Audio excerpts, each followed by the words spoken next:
Google আর্থে যখন কাজ করব তখন আমরা পিডিএফ দিয়েও কাজ করতে পারবো আর কি। জি এখন দেখেন আমি আগে এখানে ফার্স্ট আমি এই সার্চ বক্সে এই যে দেখেন এখানে উপরে সার্চ বক্স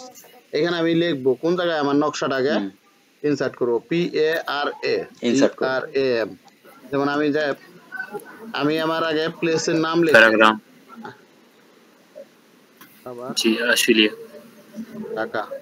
সাপা ঢাকা এই যে এইখানে আমি জি স্যার এই সার্চে ক্লিক করব জি আর কি এখানে কি মোজা যে মোজা আমি এটা করব ওই মোজার নাম সহ লিখতে হবে যেমন পাড়াগ্রাম জি ওয়ালাইকুম জেলা জি কে হ্যাঁ না আমি ক্লাস নিচ্ছি ভাই ক্লাস নিচ্ছি 10টার পরে ফোন দিন আচ্ছা দেখেন এই যে আমি যা প্লেসটা লিখছিলাম প্যারাগ্রাম আসলে এই যে দেখেন এই যে প্যারাগ্রাম এই যে চলে আসছে প্যারাগ্রাম গভর্নমেন্ট প্রাইমারি স্কুল ঠিক আছে এই প্লেসটা চলে আসছে মানে গভর্নমেন্ট প্রাইমারি স্কুল ঠিক আছে এখানে চলে আসছে এবার আমি কি করব জি আমি আগে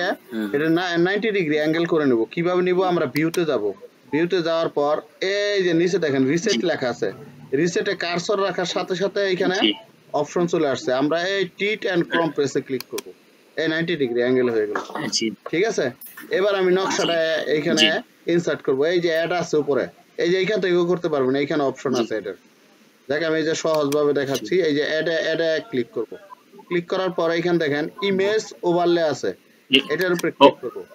জি ক্লিক করার পর এই যে দেখেন আমার ট্রান্সপারেন্সি অটো চলে আসছে জি আমরা এবার এই যে ব্রাউজ লেখা আছে ব্রাউজে ক্লিক করব ঠিক আছে এইখানে আমার নকশা চলে আসে আমি নকশা দেখি কোন জায়গায় ডাউনলোড আছে আবার এই যে যেমন তুরাগ এখানে ক্লিক করলাম ওপেনে ক্লিক করলাম এই যে আমার চলে আসছে এবার আমি ট্রান্সপারেন্সি কমাবো এই যে দাগটা দেখা যায় এখানে দেখেন একটা আপনার টিক বক্স আছে এখানে ধইরা চাপ দিয়ে ধইরা আমি এদিকে নিচ্ছি এই যে কমাই নিচ্ছি যতটুকু দরকার আমি অতটুকু একবারও কমাইতে পারবেন যতটুকু আপনার দরকার অতটুকু কমাই নেবেন এই আমি এতটুকু নিলাম এবার আমি এটা কাটবো না এখানে ওকে দিলে কিন্তু আপনার সেট হয়ে যাবে তখন আমি আর কাজ করতে পারবো না এটা আমি এইখানে ধরে একটু চাপাই নিচ্ছি এদিকে এই চাপাই নিলাম স্যার আমি দেখতে পাইতেছি না স্ক্রিনটা দেখতে পান না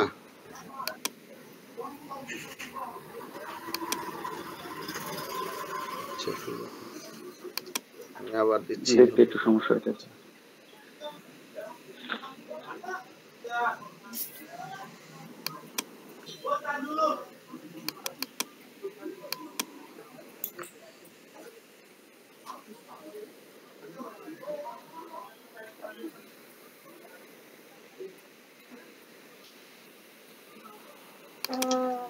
এবার দেখতে পাচ্ছেন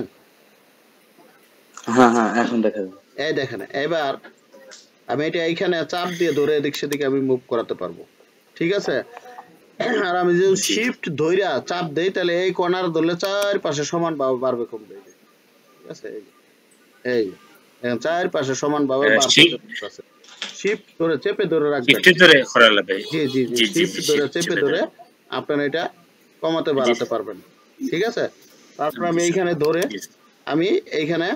রাখতে পারি আমি একটু জুম করে নিচ্ছি আর নকশাটা আমি আরো একটু ছোট করে নিচ্ছি চারদিকে এই যে এবার আমি এইখানে ধরে আমি এইখানে রাখার চেষ্টা করি এই যে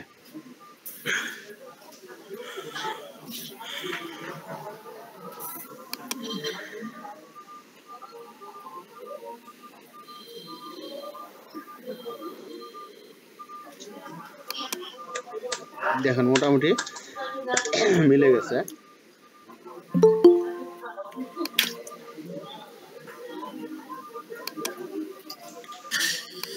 রেড কালারটা একটু ক্লিয়ার আসছে না স্যার রেড কালারটা যে মেফুরের জি ক্লিয়ার আসছে না স্যার আগে ছিল ক্লিয়ার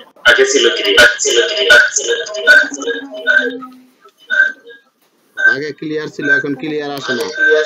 এই যে ক্লিয়ার আসবে আমি দেখাই এটা আমি ট্রান্সপারেন্সি এখন একটু বাড়াই দেব তাই তো ক্লিয়ার আসবে এই যে ঠিক আছে জি ঠিক আছে স্যার ওকে ট্রান্সপারেন্সি বাড়াই নিলাম এখন তো দেখা যাচ্ছে এখন ইউ তে ক্লিক করবেন আপনি 90 ডিগ্রি অ্যাঙ্গেল করার জন্য ইউ তে ক্লিক করবেন ইউতে ক্লিক করবেন অটোমেটিক 90 ডিগ্রি অ্যাঙ্গেল হয়ে যাবে এটা 90 ডিগ্রি অ্যাঙ্গেল করা আছে যদি বাই চান্স এটা মনে করেন মুভ টুক করে তাহলে যদি আপনার হেলানো হয়ে যায় তো সেক্ষেত্রে আপনার ইউতে ক্লিক করবেন আচ্ছা এবার আপনি সেভ করবেন কিভাবে দেখেন সেভ করার প্রসেস দেখেন এখানে আপনি ট্রান্সপারেন্সি এই যে নিচে দেখেন ওকে লেখা আছে এই যে আমার যে ট্রান্সপারেন্সি বক্স আছে এটা নিচে দেখেন